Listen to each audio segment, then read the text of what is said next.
question was, if you've got a bunch of precomps, like I usually make a folder for all my sequences in After Effects.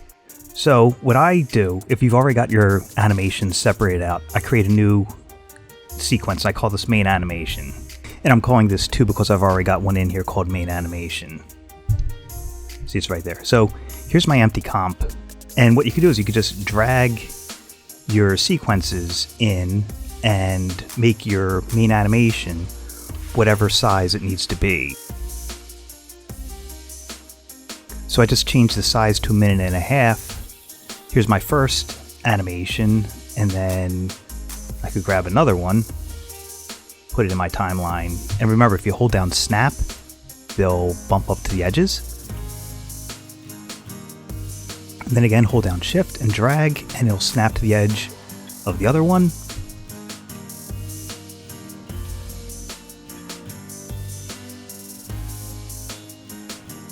And that is how you can take your multiple different precomps and put them into one main comp and string them all together into your final animation. And working this way, you could put transitions in between or do whatever you want, but this way you keep your layers in order and you have a much cleaner timeline, and you run the risk of less things going wrong, like layers accidentally moving around. So I hope that helps you out, Jacqueline. When your computer's running slow, the first thing you do is go Edit, Purge, All Memory and Disk Cache to free up space. Second step is right here. You change your resolution. So now it's at quarter resolution, which means it'll preview a lot faster than if it were at full res. And this way you can just focus on the motion. And if you need to go even slower, less resolution than quarter, you can go to custom and type in whatever you want. Like this again is 20 by 20, so it's 1 pixel. It'll render 1 pixel for every 20, but quarter res is pretty good for me for what we're doing here.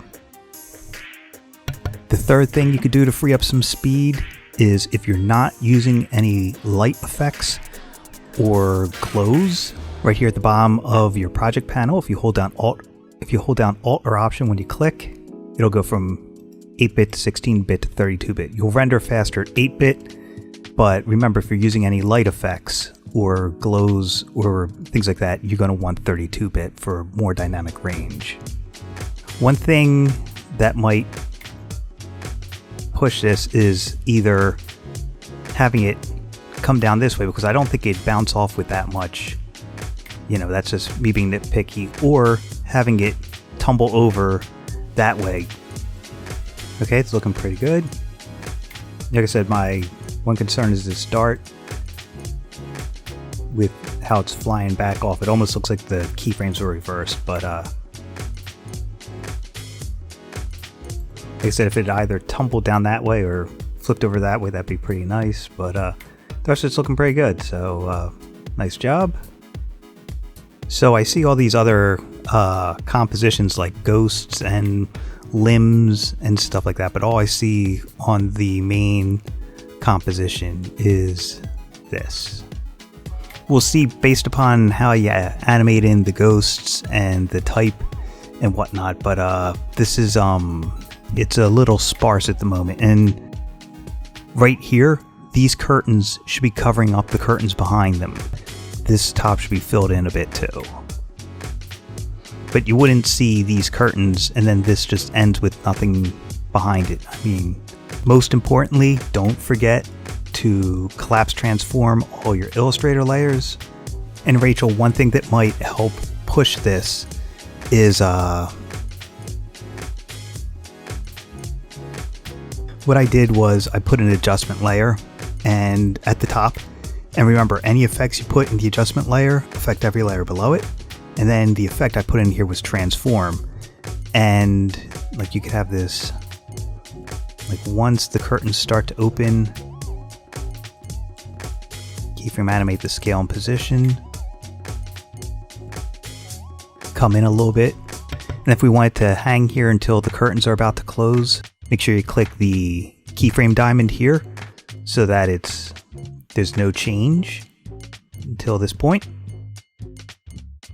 And then you could always copy your first 2 keyframes and paste them wherever you want in the timeline. And I'm going to ease all these. That adds more life and interest to the animation already. And like I said, just try and add as much as you can to make this more complex and interesting. You know, figure out what you're going to do with your type, because this is either a title sequence or a credit sequence, so the text has to be a huge part of it.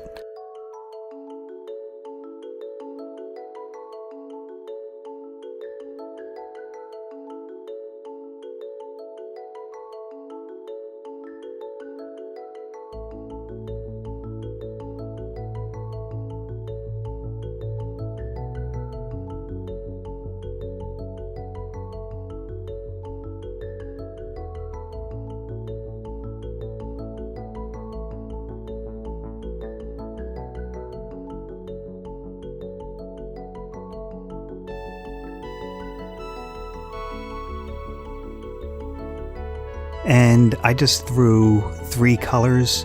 I made a tint on each of your light layers, and the tints will keep any tonal gradation you've got and simply add some color. So I added some color to where the white was, and I switched all 3 of them to an add blend mode, and you see how when they overlap you get more of a theatrical look to the lighting rather than just the flat white that was there before.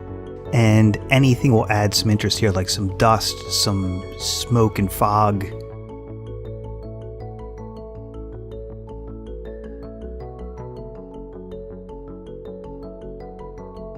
And remember, when you're making a custom particle, you want it to be 200 by 200 or like 300 by 300, fairly small.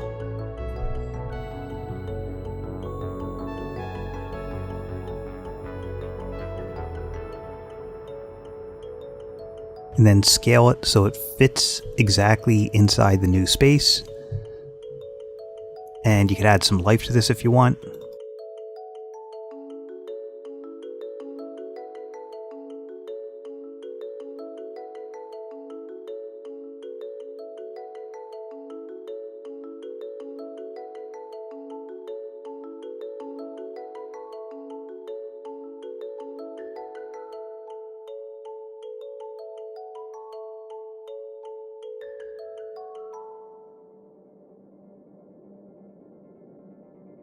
And I keyframe animated the evolution and the offset of this turbulent displacement sideways, because that's where the wind would be blowing it. Always name your files, it'll help you stay organized.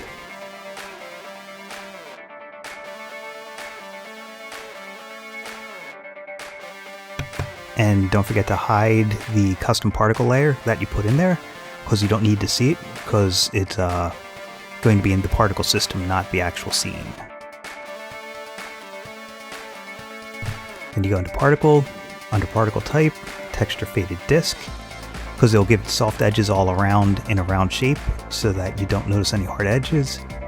And like I said, this is why I name my layers, so I can find them more easily. And now we just look at a particle system that works off of the physics engine. I'm going to do direction axis, and it's going to be shooting off in one direction out that way. And now I've got to move the producer, which is right over here. And I'm going to change the radius of what it's making.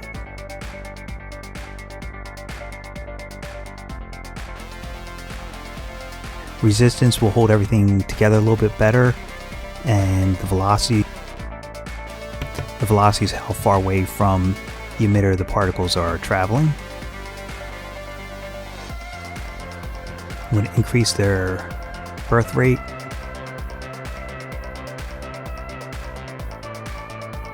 And the longevity is how long they stay alive. I'm going to have them stay alive for like 4 seconds, because that's roughly how long the particle composition is.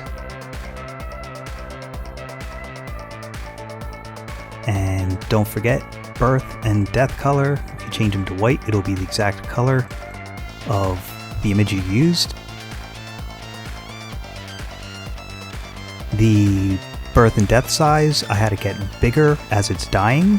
100% size variation means each particle will be a different size. I lowered the maximum opacity to get it to look more like mist and fog. And if I want the particles on earlier, I could just slide this layer down in my timeline to have them already there.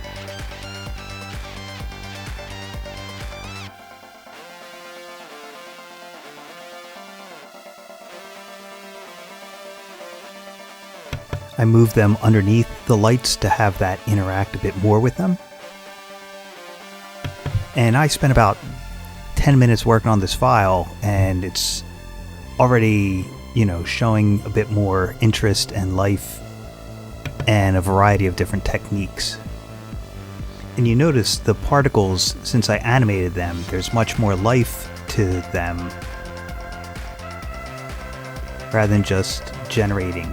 They've got a nice swirl and tumble to them.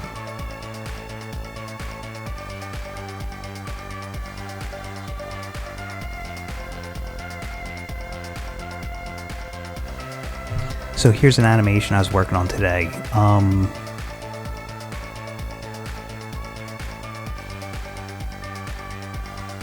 So the logo shape is this. This is the resting shape of the logo. And what I did was I took that logo shape and I added some puppet pinning and some position and rotation. And then the type is coming out behind it on a path. So here's a mask path on the type layer. So you have the type selected, draw your mask path, and then you animate those settings.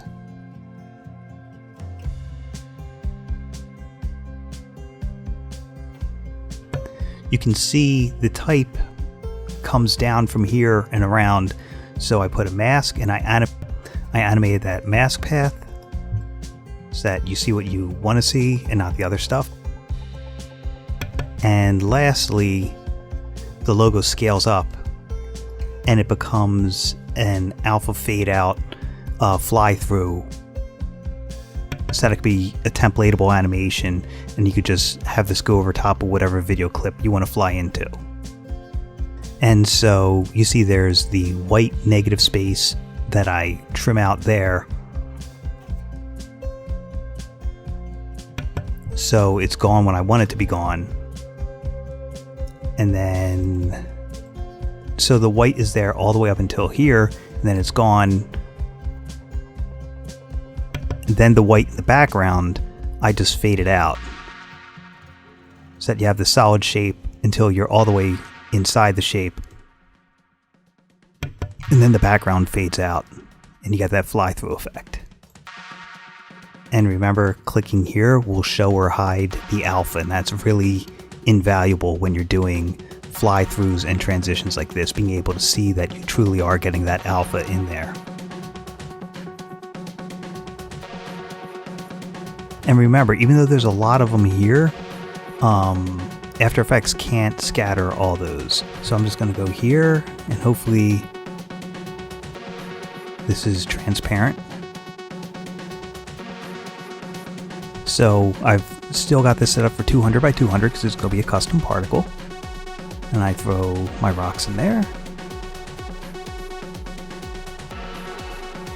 Scale it to the size I want, so that it fits inside.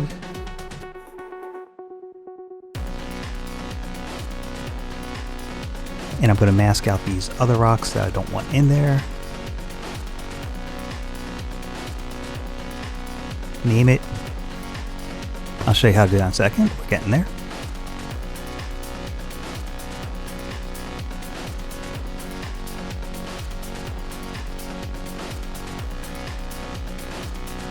We'll pretend this is your main comp. So you put your rock particle in it, and then you hide it by clicking the eyeball icon, because it's just there for reference. You don't need to see it. You put in a new solid, and you could also get there by going layer, new solid. And it always helps to name your layers.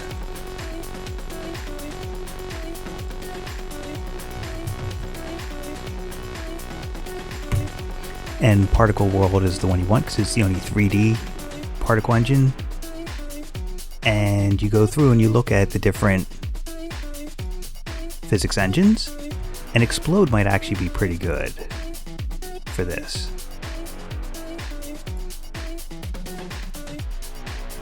To change the physics engine, you just go down to physics, but I like the way Explode looks, like that. Now you'll notice that if you want the pebbles to come out, actually this might actually work here. If the particle engine looks a little strong, just crank up the resistance, and the velocity you can change to be how far away they go on the impact.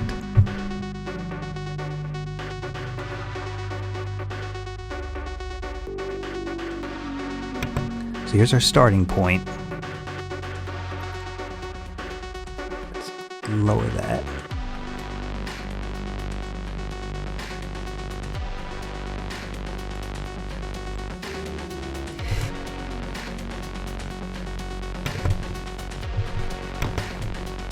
Alright, now, under particle type, we're going to change it to a textured disk. It doesn't need to be faded because we'll do faded anyway just to be on the safe side. And then under texture, that's where you choose the special comp we made. Now, I'm going to zoom in. And what you're seeing here is what we do not want happening. I'm going to show you how to fix that. We're going to go to our particle. And the first thing we're going to fix is Opacity Map. This means it's fading on and it's fading off. Rocks are not going to fade on and off, so we just fill that in. And we're going to want the maximum opacity to be 100. Size variation, we'll crank that up to 100 so it's fully all different sizes. You're going to want the size to remain the same over time. I'll make these a little bit smaller.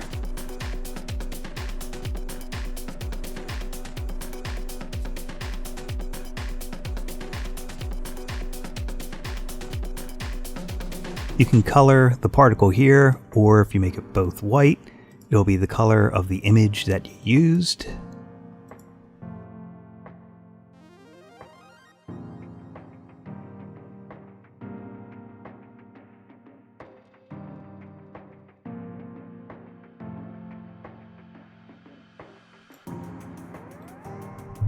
And then, yep, I know, we're getting there, don't worry.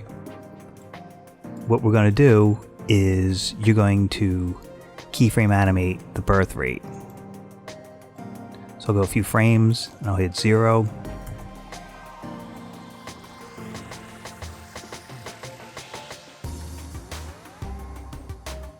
And now you've only got a couple of them.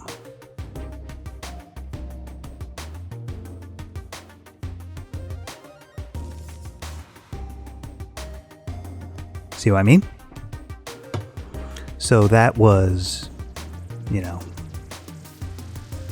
and then you could adjust the physics however you want, and you're going to move the, if you need to reposition it, you can use your producer to move it wherever you want and line it up in your shot.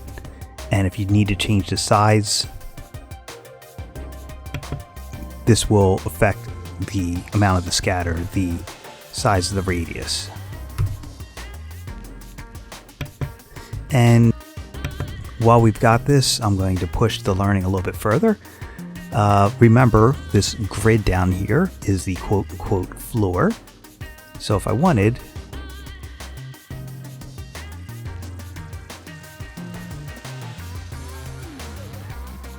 I can go to the physics section and twirl down the floor.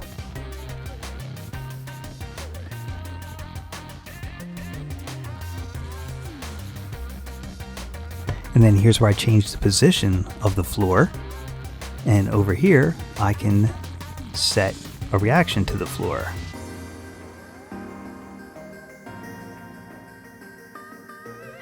like bounce.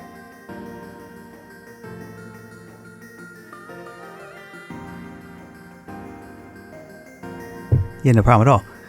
And so what you're seeing here is there'd be the impact, and then they'd scatter like that if you wanted them to rest on the ground. That is an example of a particle floor. So I use the position to raise up the grid, which is the ground, and then I did that right here with the floor position. This is all under physics. And I set a bounce, and you could change the amount of bounciness and the randomness you want right here to get the liking you want. Now, when we were breaking down that portal effect from Doctor Strange, they had the particles spinning around, and when they hit the ground, they bounced, but they were fiery little sparks. But this is the same principle. It's just showing you it's hitting here, and then it's behaving in a different way.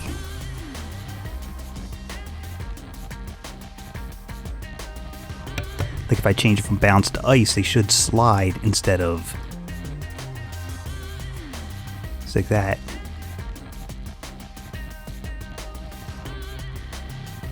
And then glue, they hit and then they stick.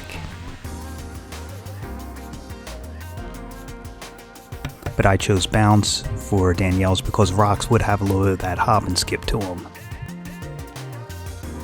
And for yours, Danielle, don't forget to colorize these rocks so that they blend into the scene.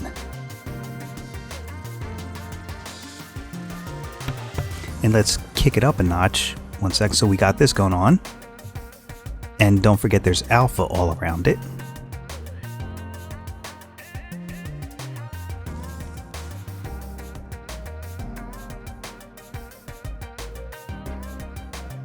Now pretend that you want these rocks to have the same texture as the rest of the artwork, because Danielle's file was very textured. So here's my texture, and there's my particles. And remember, the mask goes over your face. So here's the shape, and here's what's below it. And I can just change my track matte. Remember, you want to be in your mattes and your modes. So here's your switches, and here's your modes. You just click switches and modes to get between them. So mask goes over your face, so the shape that's going to be creating that is on top. Below we've got the texture, and I set that to alpha matte.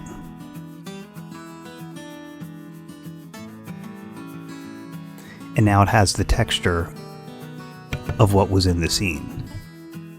If that's what you need. That's how you have the particles plus the texture.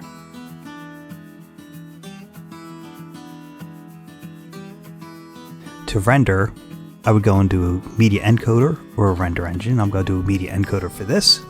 I'm just going to render this. I'll call this rocks, put it to the desktop. And then I'm going to hit save. And so I've named it and chose where I want to go. I'm going to hit the green arrow to render, and that should render pretty fast. Now I'm going to start typing out the thing for Sean. 1 second.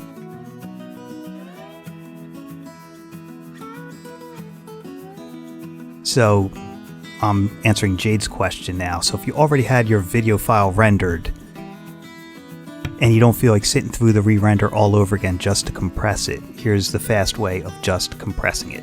Alright, thanks a lot, Sean. Oh, and remember, try not to have any copyrighted music in it. Okay, so I'm going to hit new project for you, Jade, and I'll just call this render, or I'll call it compression.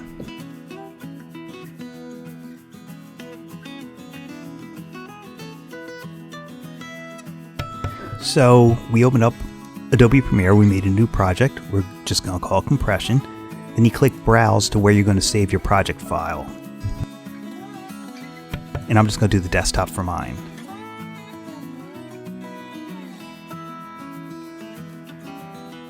Alright, now once you've got Premiere set up, we're going to go to the project panel down here, and we're going to import the file, which is file. So you go file, file import. I saved it on the desktop. It's right here, rocks. I right click and choose new sequence from clip. I'll leave that up for you for a second. you just right click the render and choose New Sequence from Clip.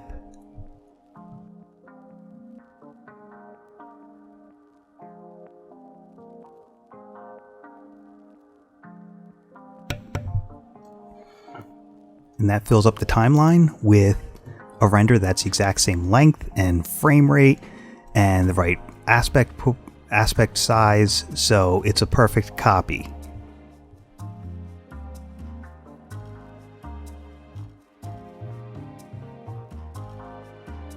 And you could scrub with the playhead like this, or just hit the spacebar to play it. I'll let you know in a second, Gabby.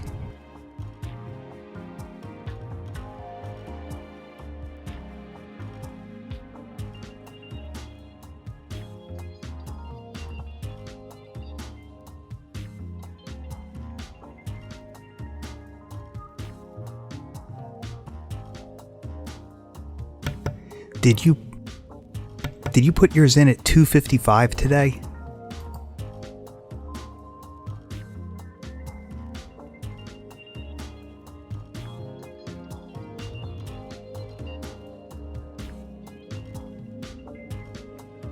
And while I'm waiting for that answer, so you've got your file all set up.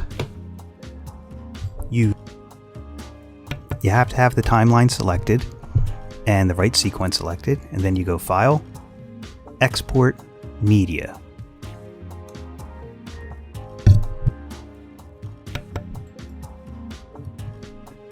I'm going to take a quick look at Gabby's folder again.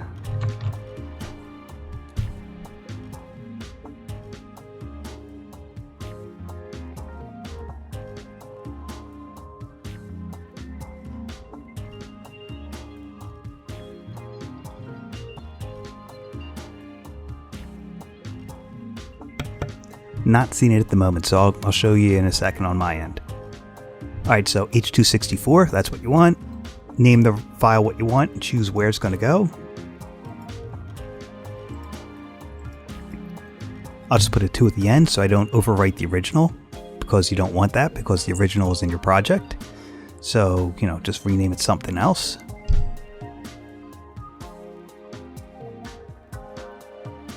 And in the video section, you just scroll down till you get to the bitrate. And right here, the default was 10. And here's my file size. And so if I shrink this down, the file size shrinks down as well. So find the file size and the compression that works for you. The higher the compression, the better the quality, but the larger the file size. The lower the compression, the smaller the file, but then you'll start to lose some detail in your textures and your gradients and things like that. So it's really just finding the right compression and file size to work for you. And when you've got that worked out, you just click the export button, and that's that.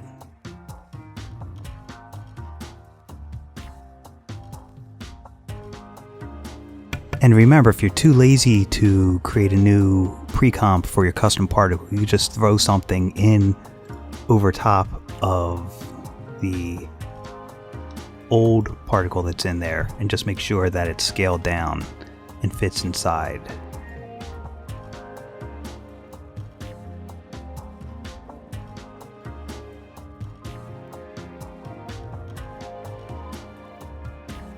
And the other particle needs to be hidden.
And again, if anybody wants me to review their work and give them some last minute feedback, or if you've got any questions, let me know. I'm here till 8:30.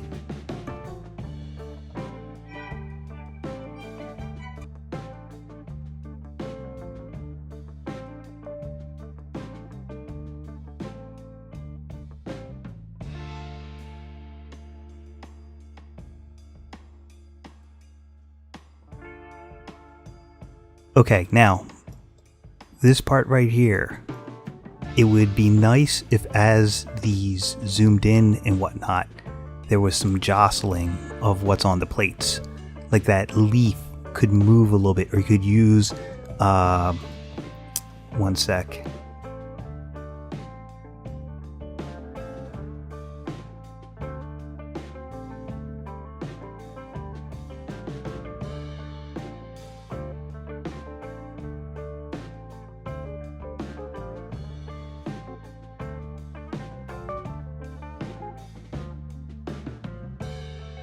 It's like, even if you had a ripple going over that shape layer in there, and like those cookies can shake, or that the food on the plate can shake when it hits the table, and like some jostling of it, and slight vibration in the chopsticks. What if the heart were the shape of 2 oven mitts or something like that? That would help tie it into the cooking. And then lastly, it'd be nice if there was some motion in here, like, you know, a little bit of jostling of the spoon, and some like if you've got your layer already down, you can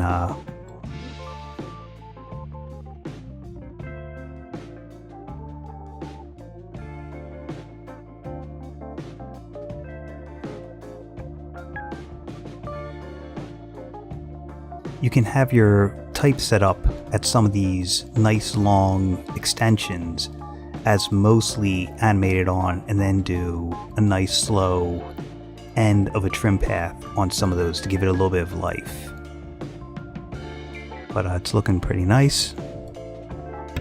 I like the treatment you did with the bites, and I think that's a typo right there. And even like little touches, like a little bit of a light sweep across the eggs, just that part. I'll show you what that would look like, just to add a little bit of life to the still shapes. You've already got the stuff drawn. That's like half the battle. So we'll pretend this is the yellow of your egg.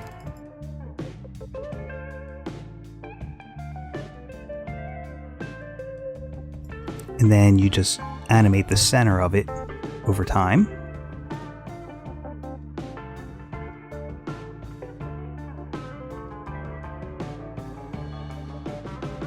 In whatever direction you want. I just use the crosshairs for that. See, and there's a nice little bit of light and life. You could change the width of that.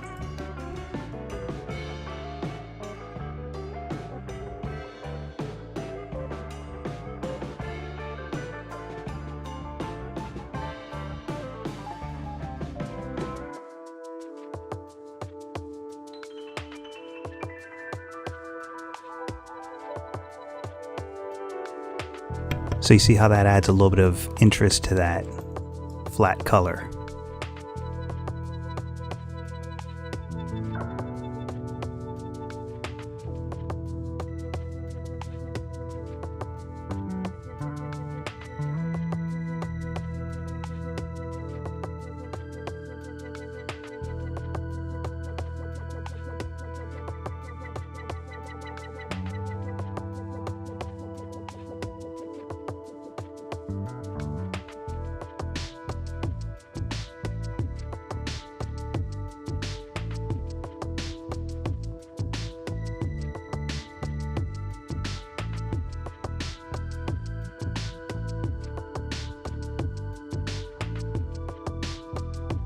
Now I'll show you how to do it in Adobe Render Engine.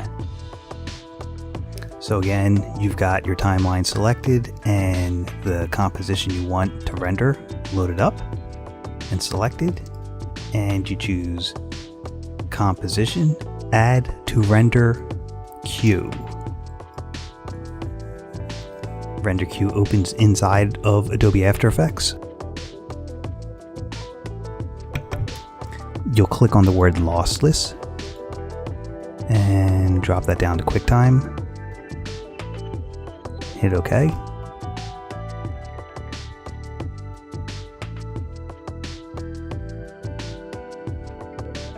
And the second one is what you click on to name what it's going to be and where it's going to go.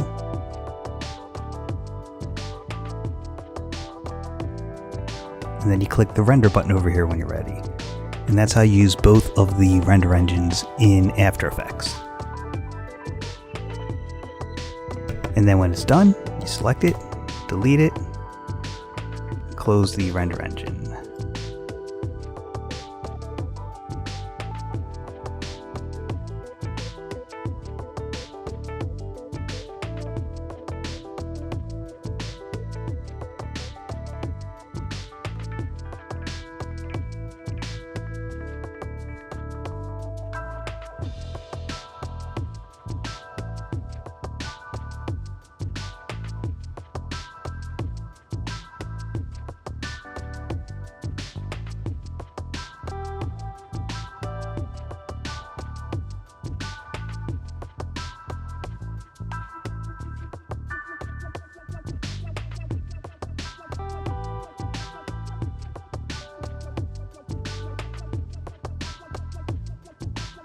And I'm just keep on going, showing you ways of pushing your ideas. Like this was just a boring flat line, and all I did was strictly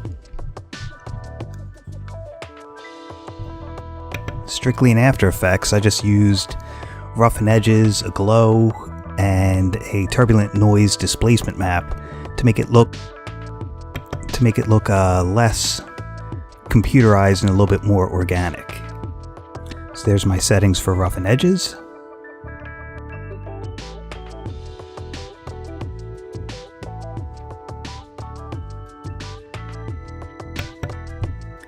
There's my glow settings. And there's my displacement map settings. And you don't always need to resort to particle systems to get some interesting motion and randomness.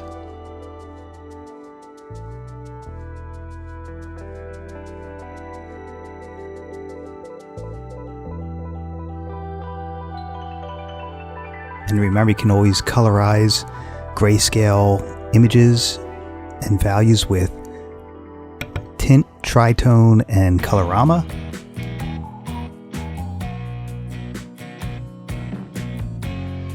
And whatever you have selected when you hit duplicate will duplicate. So a layer in the timeline will duplicate, a project file on the project panel will duplicate, and you could also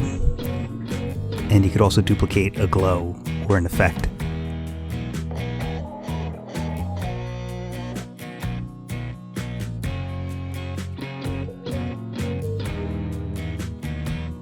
And just showing you how color can bring more life to tonal images, and you can keep pushing them and tweaking your designs once you've got your basic motion down.